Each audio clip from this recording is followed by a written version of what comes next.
जयाची द्वारी सोन्याचा पिंपळ, जयाची द्वारी सोन्याचा पिंपळ, अंगी ऐसे बळ रेडा बोले, करील ते काय नोहे महाराज, परी पाहे बीज शुद्ध अंगी.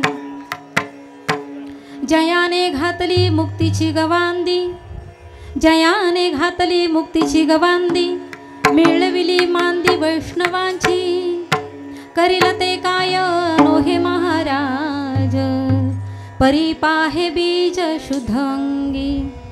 तुका म्हणे तेथे सुखा काय उणे, तुका म्हणे तेथे सुखा काय उणे, राहे समाधाने चित्ताची या, करील ते काय नोहे महाराज, परी पाहे बीज शुद्ध अंगी.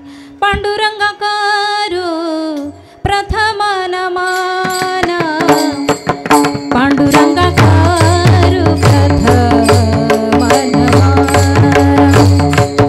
पांडुरंग करू प्रथम नमन, पांडुरंग करू प्रथम नमन.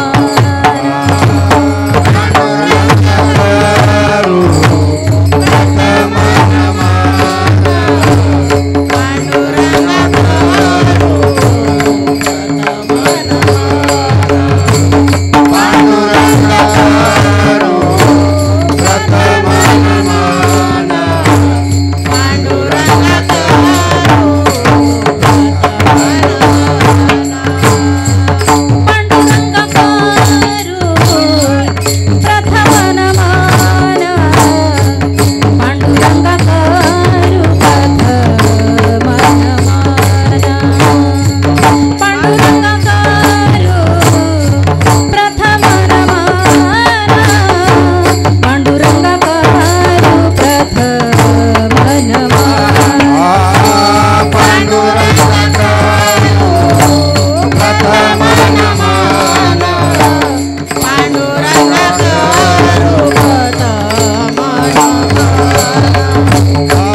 अनुग्रह लादलो तुमचा अनुग्रह लादलो तुमचा अनुग्रह लादलो तुमचा अनुग्रह लादलो ओम नमो ज्ञानेश्वरा करुणाकरा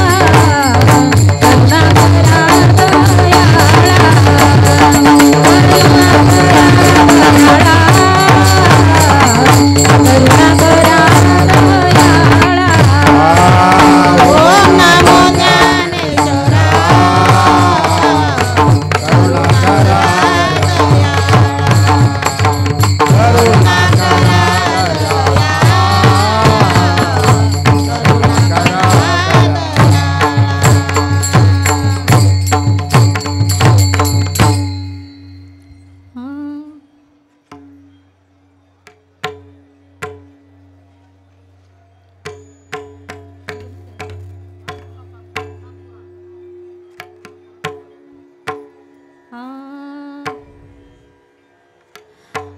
ओम नमो ज्ञानेश्वरा करुणाकरा दयाळा तुमचा अनुग्रह लाधलो पावन झालो चराचरी मस्तक हे पायावरी या वारकरी संतांचिया समचरण सरोजम सांद्र नीलांबुदाभं जगन विहित पाणिं मंडणं मंडनानां तरुण तुलसी माला कंधरं कंधनेत्रं सदय धवलहासं विठ्ठलं चिन्तयामि ब्रह्मानन्दं परमसुखदं केवलं ज्ञानमूर्तिं द्वन्द्वातीतं गगनसदृशं तत्त्वमस्यादिलक्ष्यम् एकं नित्यमिमलमचलं सर्वधी साक्षीभूतं भावातीतं त्रिगुणरहितं सद्गुरुं तं नमामि सेवे लागी सेवक झालो हो सेवे लागी सेवक झालो सेवे लागी सेवक झालो सेवे लागी सेवक झालो सेवे लागी सेवक झालो सेवे लागी सेवक झालो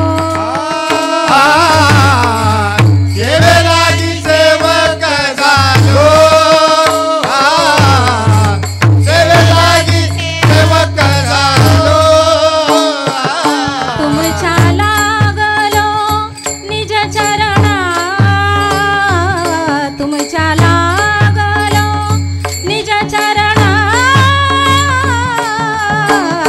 हो स्वामी कृपया देवा यावरी न करावा भेर तुमच्या लागलो निज चरणा तुमच्या लागलो निज चरणा आहो स्वामी तुकया देवा आहो स्वामी तुकया देवा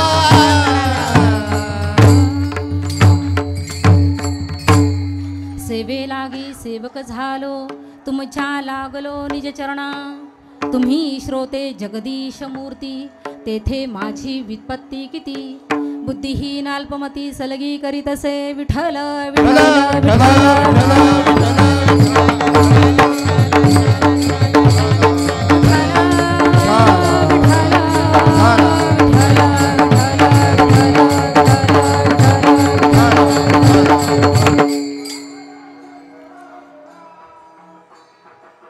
आपल्या महाराष्ट्राचे नवे नवे तर अवघ्या भारतीयांचे आराध्य दैवत असलेले श्री छत्रपती शिवाजी महाराज मासाहेब जिजाऊ आणि छत्रपती संभाजी महाराज यांना सुद्धा या कीर्तनामध्ये पाचारण करते.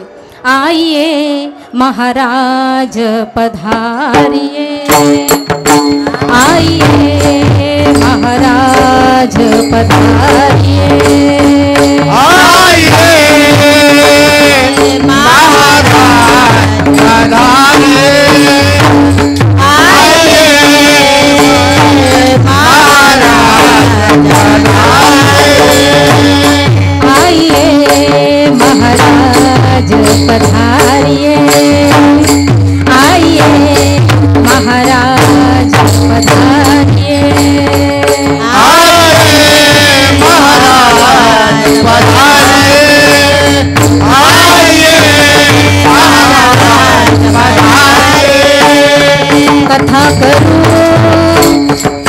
मतीनुसार कथा करू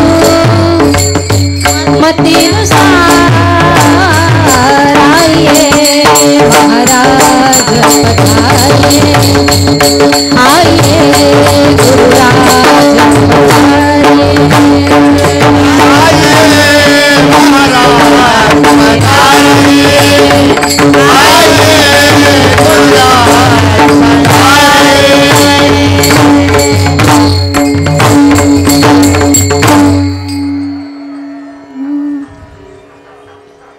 प्रसूत प्रसंगी कीर्तन रूपी सेवेकरता निवडलेला अभंग भगवत भक्त वैराग्याची महामूर्ती वैराग्याचं ज्वलंत प्रतीक असणारे सदेह वैकुंठाला जाणारे पंचम वेद निर्माते महाराष्ट्राचे भूषण ज्यांना वारकरी संप्रदायाचा कळस होण्याचं भाग्य प्राप्त झालं असा बहुमान मिळाला असे जगद्वंदे जगद्गुरु श्री तुकोबाराय यांचा चार चरणांचा आपल्या सर्वांच्याच परिचयातला आणि माऊली महाराजांचं सामर्थ्य सांगणारा असा अभंग आजच्या या कीर्तनरूपी सेवेकरता निवडलेला आहे. विठ्ठल विठ्ठल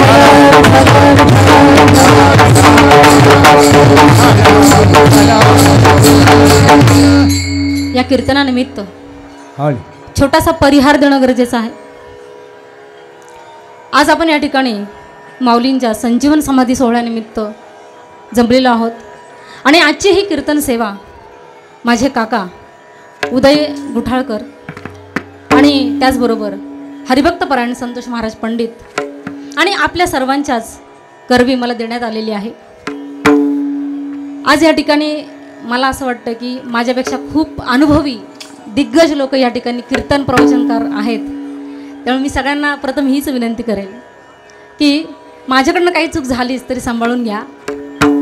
त्याचबरोबर या ठिकाणी टाळकरी माळकरी कीर्तनकार प्रवचनकार कथाकार त्याचबरोबर बाहेरून आलेले सर्व भाविकजन आपल्या सर्वांना वंदन करते. त्याचबरोबर या ठिकाणी पखावज वादक राजगोपाल गोसावी त्याचबरोबर संतोष सोनार यांच्या सर्वांना वंदन करते. त्याचबरोबर पांडुरंग परमात्म्याला माऊली ज्ञानेश्वरांना वंदन करते आणि मी माझ्या या कीर्तनरूपी सेवेला प्रारंभ करते. विठ्ठल विठ्ठल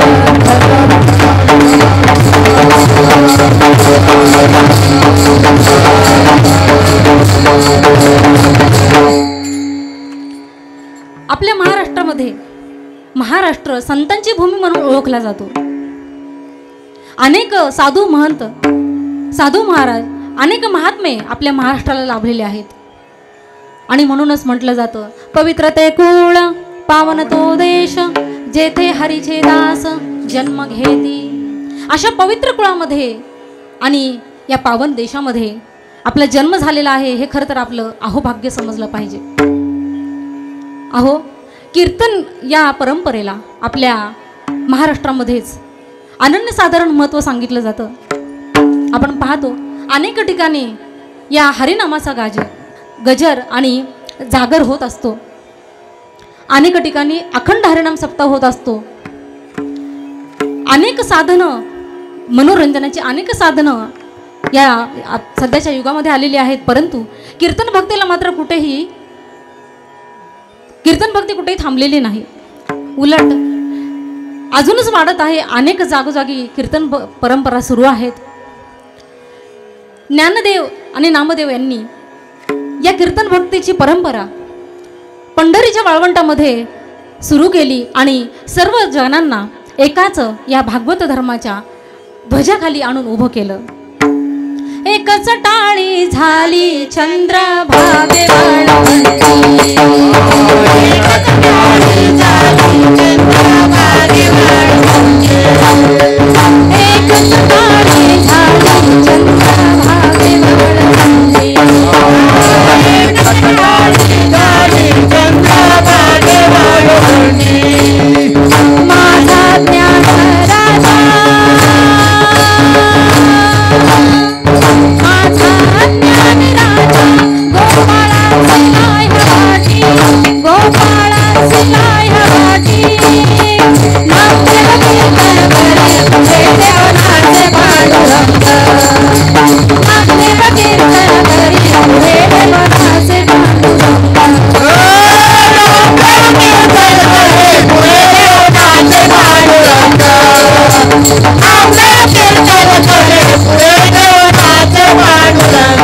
काहीतरी तथ्य आहे का? हे जे वर्णन केलेलं आहे यामध्ये काहीतरी तथ्य आहे का? म्हणजे भावनानिष्ठ वर्णन आहे. परंतु हेच जर आपल्याला सुभाषितकारांच्या भाषेत सांगायचं म्हटलं तर उष्ट्रालांच्या गृहे लग्नम गर्धभ समशांती पाठकाः परस्परे प्रशंसन्सी अहो रूपो महाध्वनी. सुभाषितकार त्यांच्या भाषेमध्ये सांगतो. आता प्राण्यांमध्ये लग्न असतं की नाही आपल्याला माहीत नाही, बरोबर ना? परंतु या ठिकाणी चालू आहे भावनानिष्ठ वर्णन. तर झालं असं की उंट दादाच्या घरी लग्न होतं आणि गाढव दादांना शांतीपाठाचं काम देण्यात आलं. गाढव दादा वेळेत आले आणि शांतीपाठाचं काम सुरू झालं. स्वस्ती श्री गणनायकं गजमुखं मोरेश्वरं सिद्धिदं बल्लाळो मुरुडं विनायकमहं चिंतामणि स्थेवरं लेण्याद्रि गिरिजात्मकं सुवरदं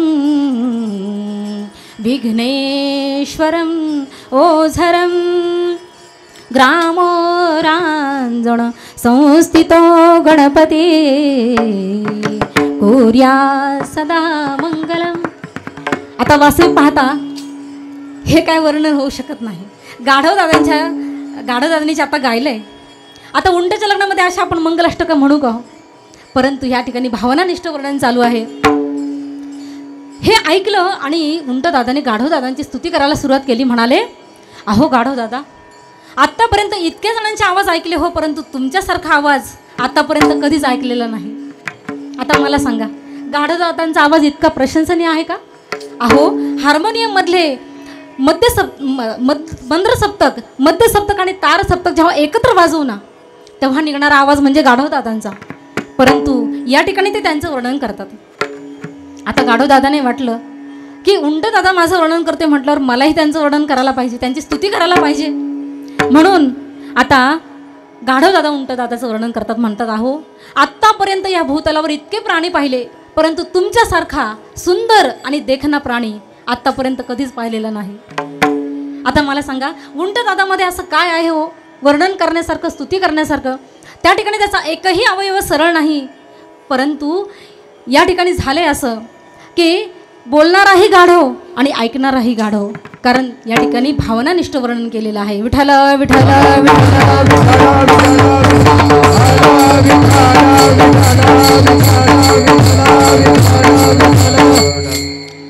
परंतु हे असं केलेलं वर्णन ना संतांना सुद्धा मान्य नाही बरं का. संत काय म्हणतात माहिती आहे की असं हे खोटं केलेलं वर्णन असताना ते जो सरळ वागणारा माणूस आहे ना, शुद्ध सज्जन आपण ज्याला म्हणतो, त्यांनी ना ते वाचेवर सुद्धा आणू नये. म्हणजे मनात तर आणूच नये, परंतु वाचेवर सुद्धा त्याची स्तुती आणू नये, कारण तो त्या पात्रतेतच नाही आहे. त्यामुळे असं केलेलं वर्णन हे भावनानिष्ठ वर्णन आहे असं संतांचं म्हणणं आहे. अहो इतकंच काय, विठ्ठलाने सुद्धा वर्णन केलं ते नामदेवांनी खोटं ठरवलं. म्हणसी विभीषण शहाणा परितो, म्हणसी विभीषण शहाणा परितो महामूर्ख जाणा, परितो महामूर्ख जाणा, परितो महामूर्ख जाणा. मनसे विभीषण शहाणा परितो महामूर्ख जाणा, परितो महामूर्ख जाणा, परितो महामूर्ख जाणा. जाऊनी रामासी भेटला परिराम रूप नाही झाला, परिराम रूप नाही झाला, परिराम रूप नाही झाला. जाऊन रामासी भेटला परिराम रूप नाही झाला, परिराम रूप नाही झाला, परिराम रूप नाही झाला. म्हणजे देवाने केलेलं वर्णन सुद्धा नामदेवांनी खोटं ठरवलं, भावनानिष्ठ ठरवलं, परंतु ते वस्तुनिष्ठ ठरलं नाही. विठ्ठल विठ्ठल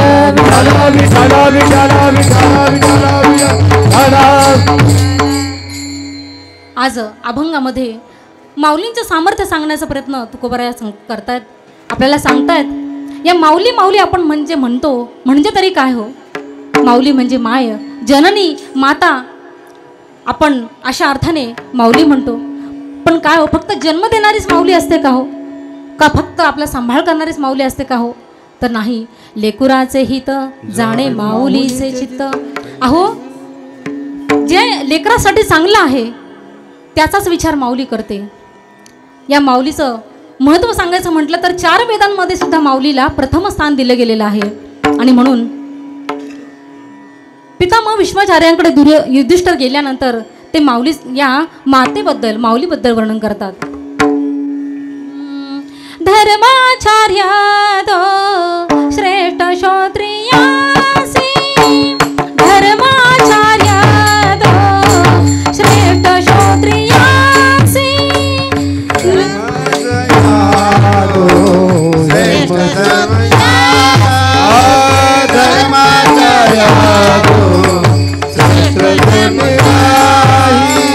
धर्माचार्य तो श्रेष्ठ क्षत्रियासी, दशगुण हैसी शास्त्रवाणी, दशगुण हैसी शास्त्रवाणी, धर्माचार्य तो श्रेष्ठ क्षत्रियासी, धर्माचार्य तो श्रेष्ठ क्षत्रियासी, धर्माचार्य तो श्रेष्ठ धर्मशास्त्री, धर्माचार्य तो श्रेष्ठ धर्मशास्त्री. थोडक्यात सांगायचं तर सांगितलं जातं 10 क्षत्रियांपेक्षा एक आचार्य श्रेष्ठ आहे, 10 आचार्यांपेक्षा एक उपाध्याय श्रेष्ठ आहे, 10 उपाध्यायांपेक्षा एक पिता श्रेष्ठ आहे आणि या पित्यापेक्षाही 10 पट अशी ही माता श्रेष्ठ आहे. आणि म्हणून शास्त्रसुद्धा सांगतं मातृदेवो भव, पितृदेवो भव, त्यानंतर आचार्य देवो भव आणि मग अतिथी देवो भव. विठ्ठल विठ्ठल विठ्ठल.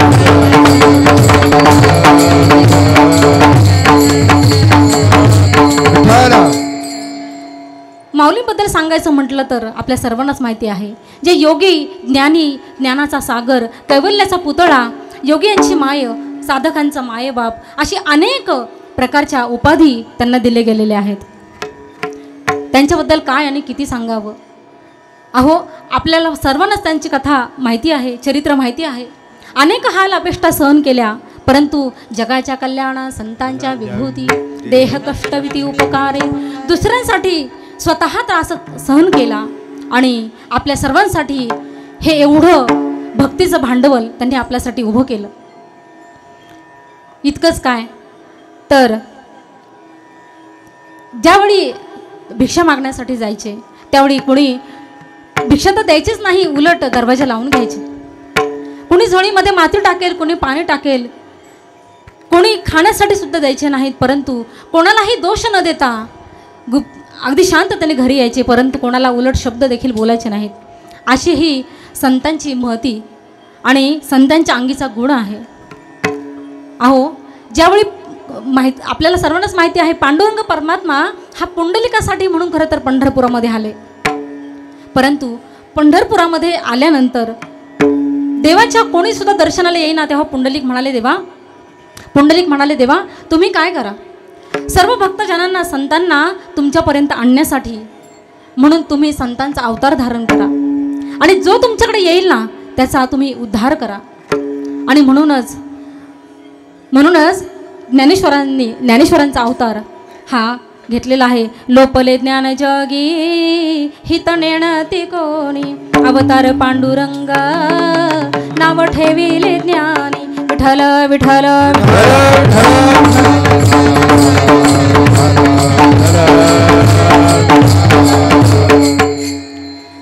तुकोबाराय माऊलींचं वर्णन करतात, परंतु हे करण्यासाठी असं काय झालं की माऊलींचं सामर्थ्य ते सांगतात. तर एक पौराणिक कथाभाग सांगितला जातो की एक धरणीकरी माऊलींचं चरित्र ऐकून या आळंदीमध्ये आला आणि त्याने 21 दिवस त्या आजान वृक्षाखाली अनुष्ठान मांडलं. माऊली स्वप्नामध्ये आले आणि म्हणाले, बाबा काय हवंय तुला? त्यावर तो म्हणाला, मला विनासाय असं ज्ञानप्राप्ती व्हावी असं मला वाटतंय, म्हणूनच मी या ठिकाणी आलेलो आहे. त्यावेळेस ते म्हणतात, अरे हे जरी ज्ञानाचं केंद्र असलं ना तरी आता मात्र ते या ठिकाणी चालू नाही. त्यासाठी तुला देहू गावामध्ये संत तुकाराम महाराजांकडे जावं लागेल. तो उठला, चालत चालत देहू गावामध्ये गेला, तुकाराम महाराजांकडे गेला आणि त्यांना नमस्कार केला. ठिकाणी आपल्याला शब्दार्थ नाही तर लक्षार्थ घ्यायचा आहे. असा हा जयाची द्वारी सोन्याचा पिंपळ. आता पुढे सांगितलेलं आहे की अंगी ऐसे बळ रेडा बोले. अहो ज्याच्यामध्ये अंगी ऐसे बळ रेडा बोले म्हणजे ज्याच्यामध्ये सामर्थ्य, अंगामध्ये सामर्थ्य आहे रेड्याला बोलवण्याचं. चारही भावंड निवृत्तीनाथ, सोपान, मुक्ताबाई आणि माऊली ज्ञानेश्वर महाराज शुद्धीपत्राची मागणी करण्यासाठी म्हणून आळंदीकरांकडे आले, परंतु त्यांनी ती नाकारली. म्हणाले तुम्ही संन्यासांची मुलं आहेत, तुम्हाला या शुद्धीपत्राची काय गरज. म्हणून ती परवानगी नाकारली आणि म्हणाले तुम्हाला जर हवंच असेल ना तर जे अध्यात्माचंच पीठ आहे, जे पैठण, त्या ठिकाणी जाऊन तुम्ही शुद्धीपत्र घेऊन या. चारही भावंड मजल दरमजल करत पैठणला पोहोचले आणि त्या ठिकाणी गेल्यानंतर ब्रह्मवृंदांना मागणी केली, परंतु त्याही लोकांनी त्यांना नकार दिला. माऊली हात जोडून म्हणतात, अहो तुम्ही जी काही आमच्या वडिलांना देहांत प्रायश्चित्ताची शिक्षा दिली होती ती त्यांनी भोगली आणि आमच्यासाठी त्यांनी खरं तर हा मार्ग खुला केलेला आहे. आता तरी तुम्ही आम्हाला तुमच्यात घ्या. अगदी हात जोडून विनवणी करता तो, परंतु लोकांना मात्र काही पाजर फुटेना. म्हणाले अहो कोण काय आणि हे संन्याशीची मुलं यांना कशासाठी पाहिजे, कशासाठी शुद्धीपत्र हवंय. पण कोणीतरी म्हणाला अहो काय बरं नावं तुमची. म्हणाले निवृत्तीनाथ, सोपान, मुक्ताबाई आणि मी ज्ञाना. अरे ज्ञाना, नावात काय ठेवले. म्हणाले अहो आमच्या पखालीला जो हेला आहे ना त्याचं सुद्धा नाव ज्ञानाच आहे. मग तुम्ही आणि तो एकच आहात का. माऊली म्हणाले अहो तुमचं बोध अगदी व्यापक आहे. तो ज्ञाना आणि मी ज्ञाना, अहो खरंच आम्ही एकच आहोत. त्याच्यातलं आणि माझ्यातलं आत्मतत्व हे एकच आहे. आम्ही दोघं एकाच आत्मतत्वाने बनलेलो आहोत, म्हणून तो आणि मी एकच आहे. म्हणाले जर असं असेल ना तर जर त्याला मारलं तर तुमच्या अंगावर वळ उठेल का. माऊली म्हणाले अहो का नाही उठणार, लगेच प्रयोग करा. म्हणाले अहो छोटी ज्ञानाई तिथंच होती, छोटी मुक्ताबाई तिथंच होती. म्हणाली अहो नका नका, हो असं नका करू, माझ्या दादाला लागेल, असं त्याला मारू नका.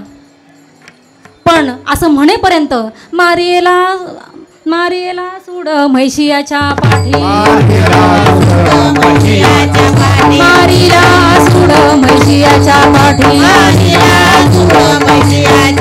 तोची वळ उठी ज्ञान देवा,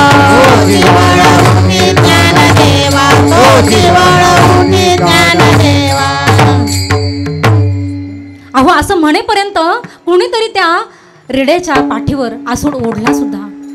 आणि अहो काय माऊलींच्या अंगावर सुद्धा वळ उठले. ते पाहिल्याने त्या ठिकाणी मुक्ताई रडायला लागली. म्हणाली अहो नका हो मारू माझ्या दादाला, तिकडे मारलं पण माझ्या ज्ञाना दादाच्या पाठीवर वळ उठलाय. म्हणाले ते सगळं ठीक आहे हो, अहो काहीतरी बंगाली विद्या शिकून आलेले हे आणि असे काहीतरी चमत्कार करून दाखवतात म्हणून हे सगळं चालले. ठीक आहे म्हणाले, हरकत नाही, परंतु मग तसं जर असेल ना तर तुम्ही एक काम करा. म्हणाले या रेड्याच्या मुखातून वेद बोलून दाखवा, मग आम्ही तुम्हाला खरं मानू की तुम्ही खरंच ज्ञानी आहात. म्हणाले अहो काहीच हरकत नाही, सांगा कोणता वेद म्हणायचा, अथर्ववेद, सामवेद, यजुर्वेद की ऋग्वेद. म्हणाले सगळ्यात अवघड कोणता आहे. म्हणाले ऋग्वेद. मग ऋग्वेदच म्हणा. म्हणाले हरकत नाही. म्हणाले घेऊन या त्या रेड्याला. घेऊन आले. माऊलींनी त्या रेड्याच्या मस्तकावर हात ठेवला आणि म्हणाले अरे बोल बाबा बोल, सगळ्यांनाच वेद बोलण्याचा अधिकार आहे आणि त्याचप्रमाणे तुला सुद्धा आहे. म्हणून तू आणि मी चैतन्याच्या दृष्टीने समानच आहोत, म्हणून तू ही वेद बोल बाबा.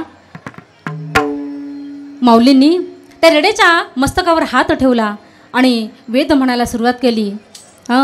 येन चक्षुषाण पश्यन्ति येन चाक्षुष पश्यति तदैव ब्रह्मविदित्वं यदि वेदामुपासते. म्हणाले या डोळ्यांनी हा परमात्मा पाहता येत नाही, कारण डोळ्यांचा परमात्मा, डोळा हाच त्याचा परमात्मा आहे. म्हणून या डोळ्याला, या जगाला त्या डोळ्याने पाहता येत नाही. विठ्ठल विठ्ठल विठ्ठल.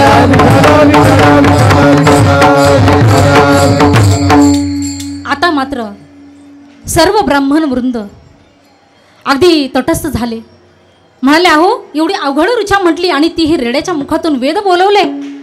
मग काय, आपल्या चोपड्या काढल्या, ग्रंथ काढले आणि त्यामध्ये चाचून बघायला लागले जे काही म्हटलंय ते खरं आहे की नाही. परंतु यामुळे झालं असं, हे म्हटलेलं त्यांनी पाहिलं आणि ते शब्दशः खरं निघालं. मग मात्र या ब्राह्मणांचा गर्व दूर झाला आणि माऊली ज्ञानेश्वर महाराजांना आणि त्या चारही भावंडांना त्यांनी शुद्धीपत्र देऊन टाकलं. विठ्ठल विठ्ठल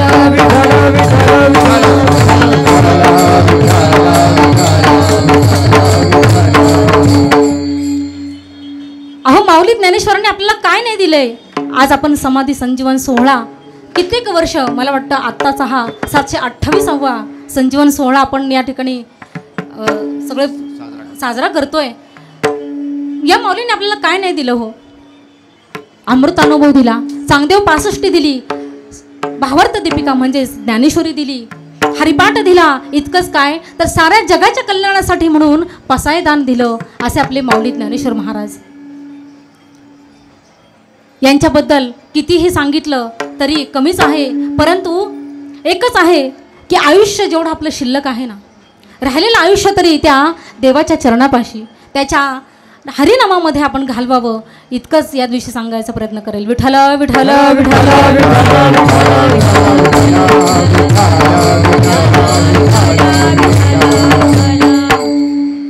माऊलींचा सगळाच कथाभाग आपल्या सर्वांनाच माहिती आहे. पण ओघाओघाने आले म्हणून एक सांगते की जयाचे द्वारी सोन्याचा पिंपळ, अंगी ऐसे बळ रेडा बोले. परंतु मग हे असे ज्याच्याद्वारे सोन्याचा पिंपळ आहे आणि रेड्यामुखी ज्यांनी वेद बोलवले, इतकंच काय तर जडजीवांचा उद्धार केला, म्हणजेच जड भिंत चालवली, पाठीवरती मांडे भाजले, असे माऊली ज्ञानेश्वर महाराज हे काय बरं करू शकत नाही. अभंगाचं दुसरं चरण. करील ते काय लो ये हमारा, करील ते काय लो ये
ते काय नोहे महाराज. अहो असे माऊली ज्ञानेश्वर महाराज काय बरं करू शकणार नाहीत. सच्चिदानंद बाबा वारले आणि आता प्रेत यात्रा निघाली. सच्चिदानंद बाबांची पत्नी त्यावेळी सती जाण्याची प्रथा होती म्हणून अगदी सहज शृंगार करून त्या प्रेत यात्रेमध्ये सामील झाली. जात असताना पाहिलं की हे चारही भावंड जय जय विठोबा रखुमाई, जय जय विठोबा रखुमाई असं गजर करत चालले होते. आणि मनात विचार आला की असं ना तसं आता सती जायचंच आहे. विधवा तर मी झालेलीच आहे, परंतु जाता जाता का होईना या चारही भावंडांचं दर्शन घ्यावं आणि मग मरावं म्हणून गेली आणि माऊलींच्या चरणावरती मस्तक ठेवलं. रडत होती, परंतु पाया पडल्यानंतर माऊलीने आशीर्वाद दिला. काय? अष्टपुत्र सौभाग्यवती भव. अजूनच रडायला लागली आणि म्हणाली, माऊलीने हात जोडले, म्हणाली, अहो आपण हे काय बोललात? अष्टपुत्र सौभाग्यवती भव. अहो ही जी प्रेत यात्रा चालली आहे ना ती माझ्या पतींची आहे आणि तुम्ही असा आशीर्वाद दिला. अहो मला याचं दुःख नाही की मला आता सती जायचं आहे किंवा मी विधवा झाले आहे याचं दुःख नाही, परंतु तुमच्या संतांचे बोल मात्र खोटे ठरतील याचं मला मात्र वाईट वाटतंय, म्हणून मला रडू येते. माऊली म्हणाले, माझे शब्द कधीच खोटे ठरत नाही. काय म्हणाले तुमच्या पतीचं नाव? म्हणाले सच्चिदानंद. अहो सच्चित आनंद हे तर माझ्या परमात्म्याचं नाव आहे, तो कसा काय मरू शकतो? उतरवा म्हणाले खाली. काही लोक म्हणाले, अहो काय कशाला उगाच वेळ घालवताय, यांच्या काय नादी लागताय? नाही नाही म्हणाले, काय होईल फार फार तर थोडा वेळ जाईल ना, हरकत नाही, उतरवा म्हणाले खाली. प्रेत खाली ठेवलं गेलं आणि माऊलींनी तुळशीपत्र घेतले आणि सच्चिदानंद बाबांच्या मुखामध्ये घातले.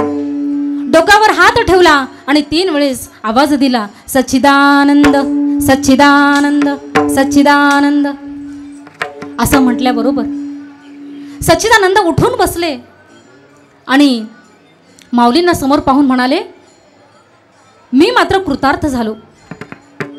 आज तुमच्यामुळे मी जिवंत झालो. आज मला नवीन आयुष्य लाभलेलं आहे. अहो या लोकांनी तर मला जाळण्यासाठी घराबाहेर काढलंच होतं. आता मात्र मी पुन्हा त्या घरात जाणार नाही. जे काही माझं राहिलेलं आयुष्य आहे ना मी ते तुमच्याच चरणाशी घालवणार आहे. राहिलेलं आयुष्य मी तुमच्याबरोबरच घालवणार आहे. आणि म्हणूनच माऊली ज्ञानेश्वरांनी सच्चिदानंद बाबांकडून ज्ञानेश्वरी लिहून घेतली. ज्ञानेश्वरीच्या 18व्या अध्यायामध्ये 1810 नंबरची ओवी सांगितली जाते. शके 1212 ते टीका केली ज्ञानेश्वरे, सच्चिदानंद बाबा आदरे लेखकू जाहला विठोबा रखुमाई. विठोबा रखुमाई, विठोबा रखुमाई, जय जय विठोबा रखुमाई, विठोबा रखुमाई, विठोबा रखुमाई, विठोबा रखुमाई, विठोबा रखुमाई, विठोबा रखुमाई, विठोबा रखुमाई, विठोबा रखुमाई, विठोबा रखुमाई, विठोबा रखुमाई, जय जय विठोबा रखुमाई, विठोबा रखुमाई, विठोबा रखुमाई, विठोबा रखुमाई, जय जय विठोबा रखुमाई, जय जय विठोबा रखुमाई, जय विठोबा रखुमाई, विठोबा रखुमाई, जय विठोबा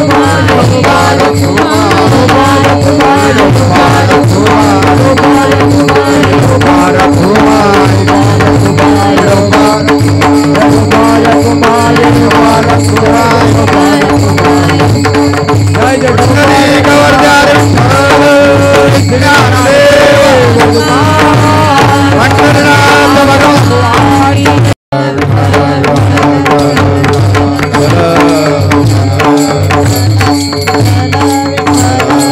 विठोबा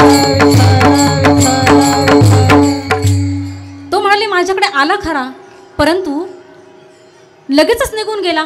यामध्ये माझा काही दोष नाही बरं का. मी त्याला एकादशी अभंग आणि महाफळ देण्याचा प्रयत्न केला होता, परंतु या ठिकाणी तो थांबलाच नाही. यामध्ये मला काही दोषी ठरू नका बरं. मग महाराजांच्या लक्षात आलं की अरे धरणेकऱ्या, तुला खरं तर त्याच ठिकाणी थांबायला हवं होतं, कारण माऊलींचा अधिकार आहे तो असं मी सांगून कळणार नाही. तर म्हणून तुकाराम महाराज अभंगाच्या पहिल्या चरणामध्ये सांगतात, जयाची द्वारी सोन्याचा पिंपळा, जयाची द्वारे सोन्याचा पिंपळा, जयाची द्वारे सोन्याचा पिंपळा, जयाची द्वारे सोन्याचा पिंपळा. अंगी ऐसे पडा रेडा बोले, अंगी ऐसे बड़ा रेला बोले, गरीलते गायनो हे महाराज, गरीलते गायनो हे महाराज.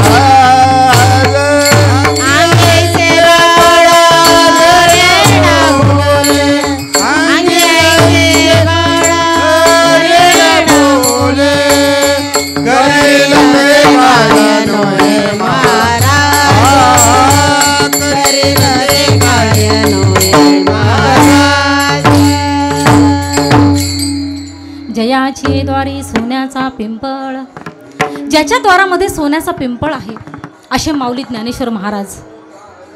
या पिंपळाचं महत्त्व आपल्या सर्वांनाच माहिती आहे की ज्यावेळी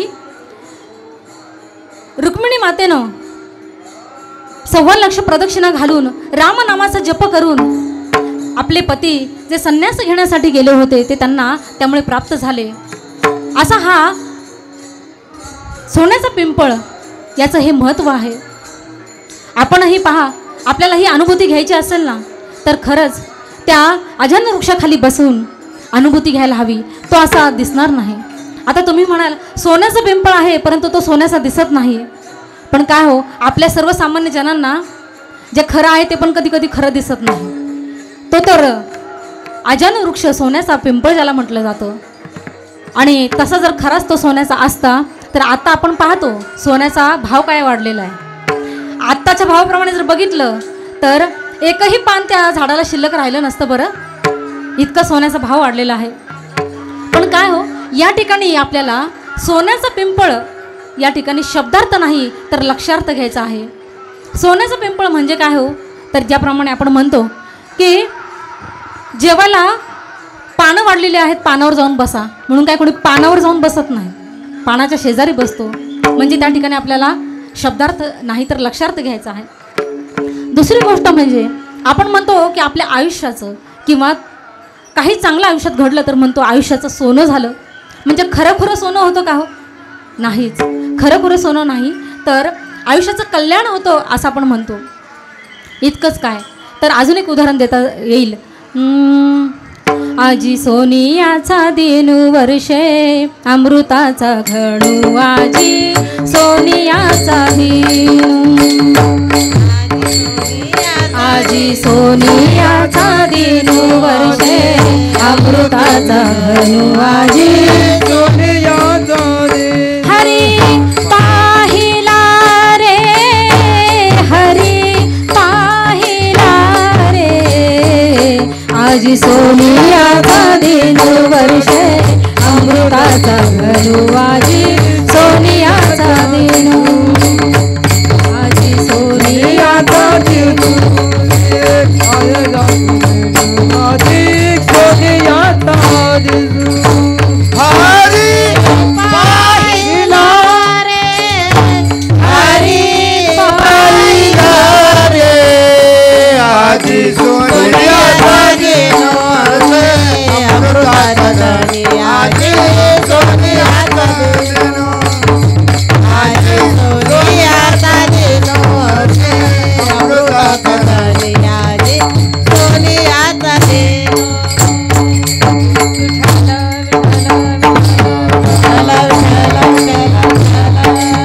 त्यांच्याकडे छत्रपती शिवाजी महाराज त्यांच्या कीर्तनामध्ये जायचे, कीर्तन श्रवण करायचे, ते त्यांना गुरु मानायचे.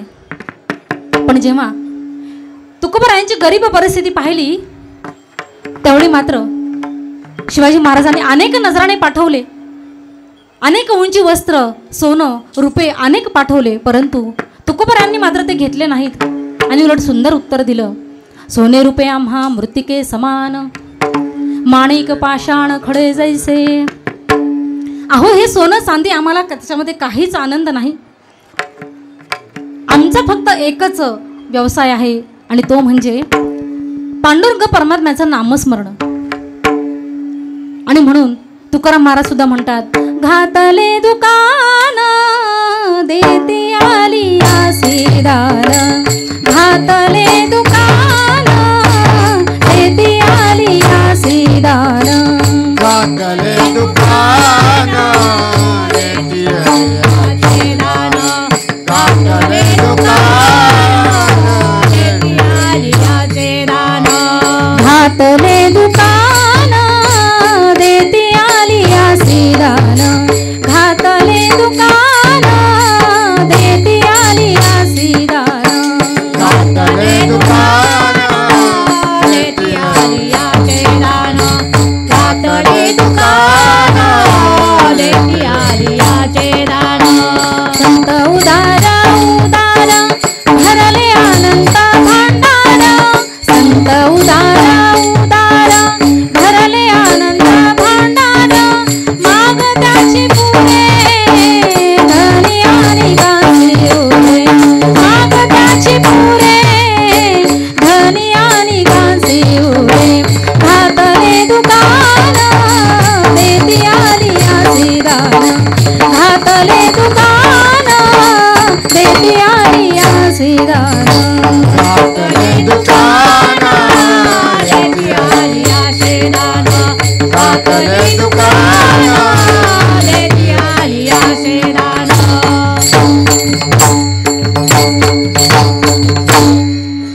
अहो अशाच या संतांनी आपल्यासाठी म्हणून हे पारमार्थिक दुकान थाटलेलं आहे. त्यामध्ये अनेक प्रकारचं आपल्याला अनेक प्रकारचं मार्गदर्शन आणि जेवढे पाहिजे तेवढं पारमार्थिक माल असा हा भरलेला आहे. आणि त्याचप्रमाणे माऊली ज्ञानेश्वरांनी सुद्धा जयाने घातली मुक्तीची गवांदी, मेळविली मांदी वैष्णवांची. माऊली ज्ञानेश्वरांनी सुद्धा सर्व वैष्णवांसाठी हे मुक्तीचं मोक्षाचं द्वार आपल्यासाठी उघडं करून दिलेलं आहे. अशी मांदी आणि माऊली ज्ञानेश्वरांनी आपल्यासाठी घातलेली आहे. अहो हे संत असेच असतात, दुसऱ्यांसाठी स्वतःचा देह कष्टवतात. आणि म्हणून या संतांचं वर्णन आपण कसंच करू शकत नाही की मौना असं म्हणतात, शांता महांतो निवसंती संतो वसंत वल्लोकहितं चरन्तः, तीर्णा स्वयं भीम भवार्णवं जनान् अहेतुना ज्ञान पितारयन्तः.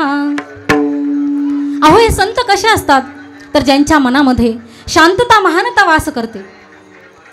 जिकडे जातील तिकडे वसंत ऋतूप्रमाणे वातावरण निर्मिती करतात आणि स्वतःचा भवसागर आटलेला असून सुद्धा इतरांना मात्र या भवसागरातून ते पार करून नेतात. असे जे आहेत ते संत आहेत आणि त्यांची तुलना कोणाशीच करू होऊ शकत नाही. म्हणून सुभाषितकार सुद्धा सांगतात, कल्पद्रुम कल्पितमेव सूते सा कामधूक कामितमेव दोग्धी, चिंतामणी चिंतिमेव दत्ते संता संग सकलम प्रसूते. अहो कल्पवृक्ष आपल्याला कल्पनेप्रमाणे देतो, कामधेनू आपली कामना पूर्ण करते, चिंतामणी चिंता दूर करतो, परंतु हे संत मात्र हे सगळं एकाच वेळी देतात. कारण कल्पवृक्ष हे एक झाड आहे, कामधेनू ही एक गाय आहे आणि चिंतामणी हा एक दगड आहे. मग त्यांची तुलना या संतांशी कशी बरं होऊ शकेल. आणि म्हणूनच हे संत काही वेगळेच आहेत.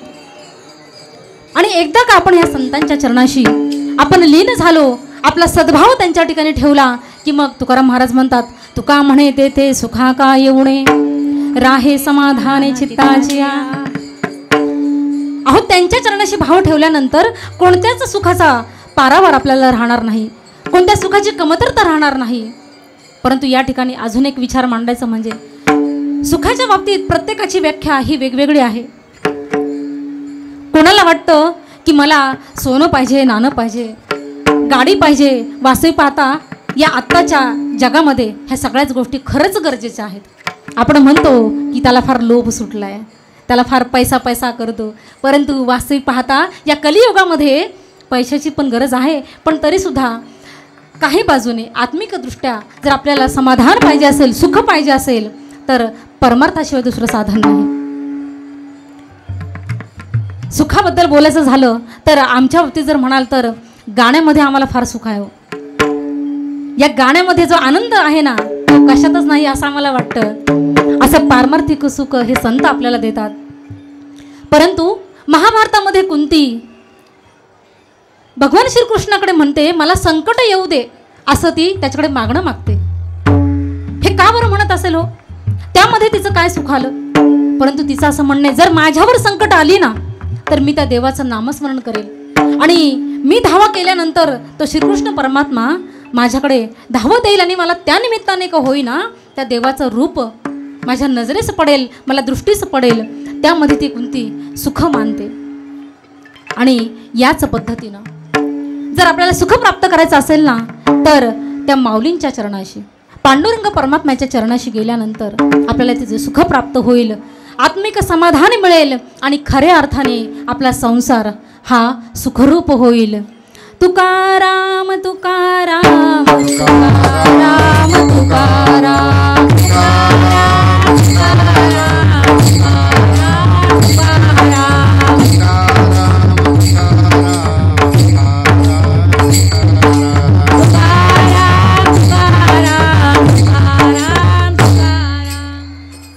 थोडक्यात एक माऊलींचा समाधीचा प्रसंग सांगते, 2 मिनिटात संपवते.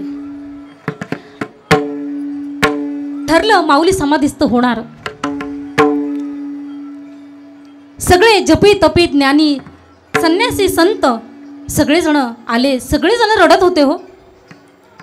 माऊलीने असा निर्णय का घेतलाय काही कळत नाही. सगळेजण रडत होते. ज्ञानाबाई, मुक्ताबाई आणि निवृत्तीनाथ सोपान आणि नामदेव महाराज सुद्धा अनेक जण संत त्या ठिकाणी जमा झालेले होते. सगळेच जणांच्या डोळ्यामध्ये पाणी होतं.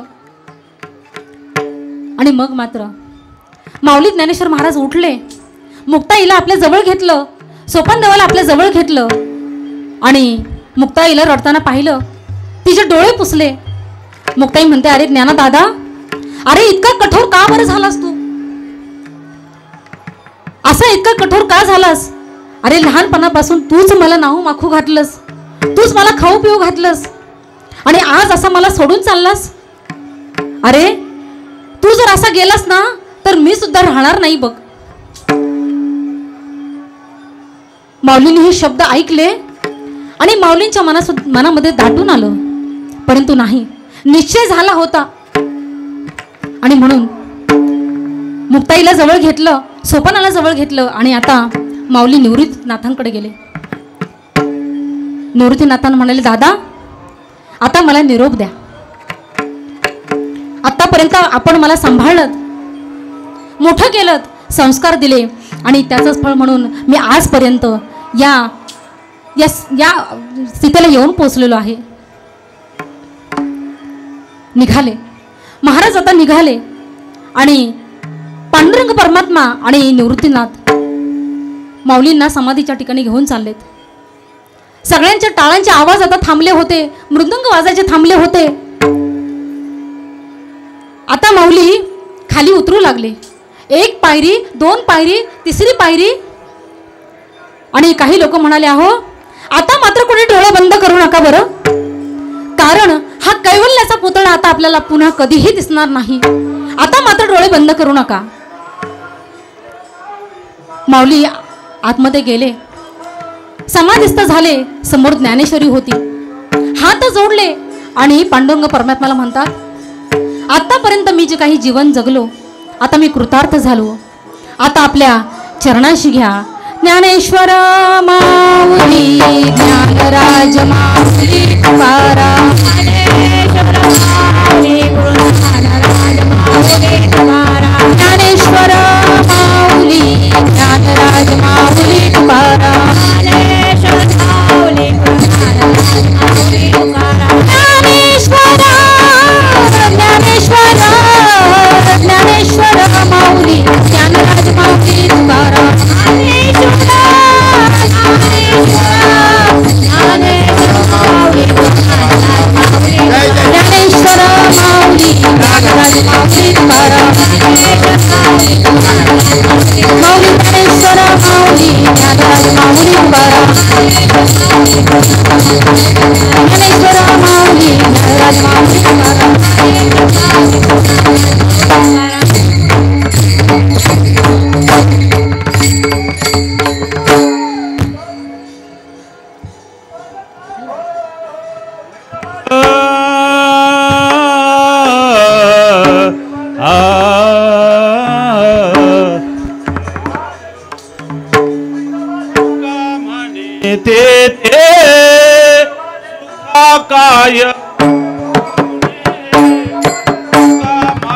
तेथे सुखा काय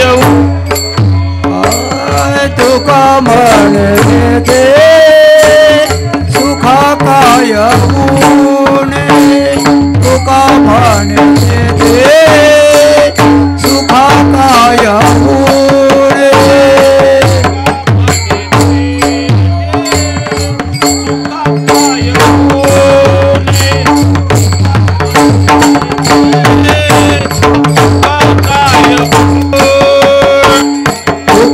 म्हणते ते सुखा काय तुका म्हणते ते सुखा काय धान हिताची राहे समाधान चित्ताची करील ते काय नोए महाराज करील ते काय नोए महाराज राहे समाधान चित्ताचिया राहे समाधान चित्ताचिया करील ते काय नोए महाराज करील तू काय नोए महाराज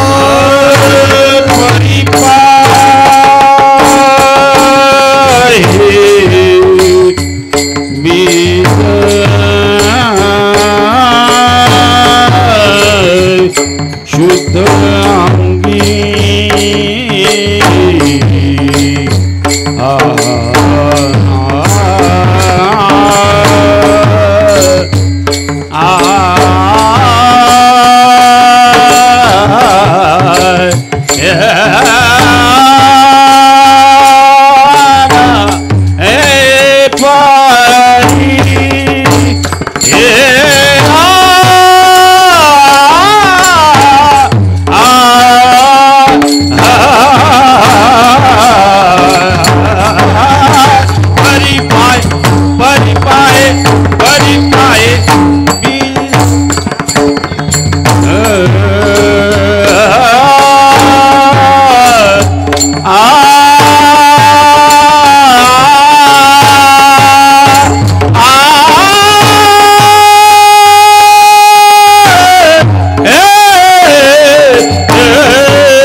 शोधांगे हरि पाए बीज शोधांगे करील ते काय नोए महाराज करील ते काय नोए